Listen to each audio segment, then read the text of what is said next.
नमस्कार दोस्तों। 9 अक्टूबर की दो रैलियां जिन्होंने बीएसपी बहुजन समाज पार्टी का इतिहास ही बदल दिया। सन 2007 और वर्तमान 2025 मायावती की कमबैक स्टोरी क्या है, आइए समझते हैं इस वीडियो में। 2007 से लेकर के 2025 तक की पूरी कहानी आप इस वीडियो को शुरू से अंत जरूर देखिएगा।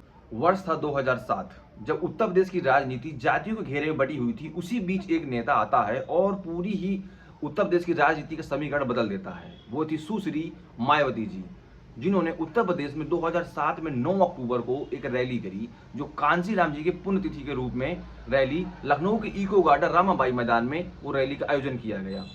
इस रैली ने उत्तर प्रदेश की राजनीति में बीएसपी को एक पूर्ण बहुमत की सरकार बनाने तक के लिए उसका सफर तय कर दिया था।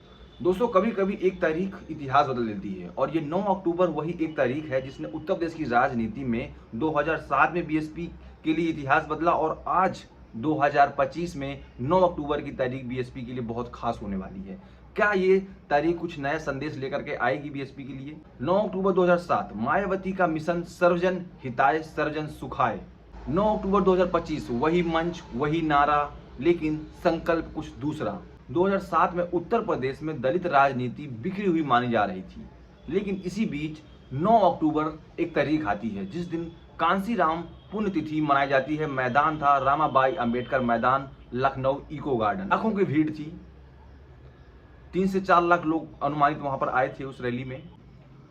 उस दिन मायावती जी ने सिर्फ भाषण नहीं दिया, उन्होंने राजनीति का नया समीकरण ही बना दिया। बहुजन हिताय बहुजन सुखाय को बदला सर्वजन हिताय सर्वजन सुखाय में बदल दिया। ये नारा लखनऊ से ललितपुर, सामनी से सहारनपुर, बलिया से सोनभद्र तक ये नारा गूंजा और उत्तर प्रदेश में बीएसपी ही छा गई। यानी सिर्फ बीएसपी अब दलित की पार्टी नहीं बल्कि सभी का साथ, सभी का विकास की उसकी एक रणनीति अपनी वहां पर पेश की मायावती जी ने। बीएसपी ने उत्तर प्रदेश के जिले वर ब्राह्मण सम्मेलन करवाए और ब्राह्मण के ज्यादा से ज्यादा पार्टी में शामिल होने के लिए उन्होंने प्रयास किए और ब्राह्मण शामिल भी हुए। और एक नारा बहुत प्रचलित हुए कि ब्राह्मण शंख बजाएगा, हाथी अपनी चाल चलेगा।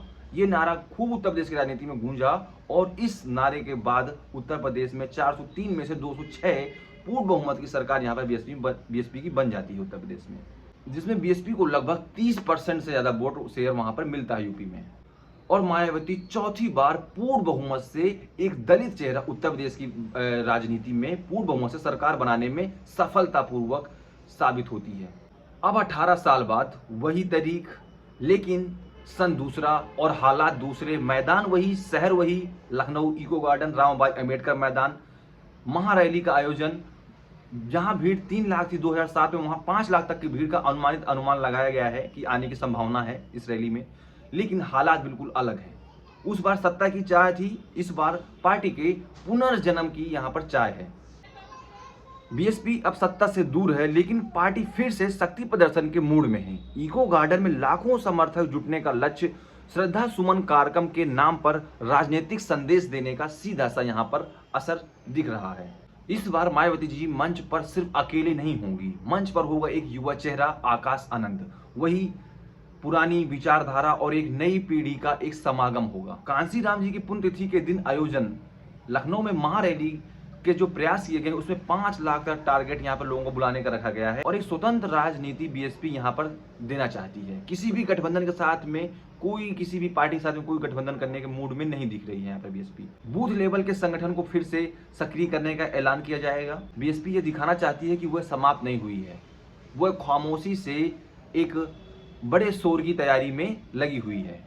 लेकिन अब हम देखते हैं कि 2007 में क्या अंतर था रैली में और 2025 की रैली में क्या अंतर था।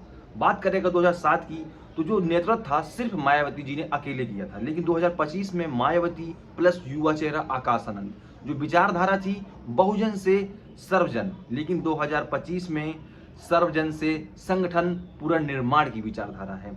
माहौल था सत्ता की चाह, लेकिन अब है अस्तित्व की चुनौती। सामाजिक समीकरण क्या था 2007 में?